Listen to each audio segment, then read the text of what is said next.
สี่ ขอบคุณมากค่ะขอบคุณค่ะ ขอเชิญนะครับ โพธารามได้แต้ม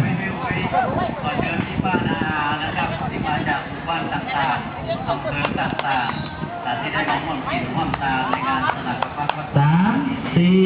หากว่าท่านเสร็จภารกิจส่วนตัวยังได้ยังนึกแล้วได้ขอ โพธารามได้แต้ม เรียนเชิญขึ้นบนศาลาการประเรียนเพื่อจะได้ประกอบพิธีทางศาสนาไหว้พระทับศีลสนับสนุนฟังธรรมเทศนาถวายทานสลากพัดเป็นลำดับต่อ สี่ ไป เท่า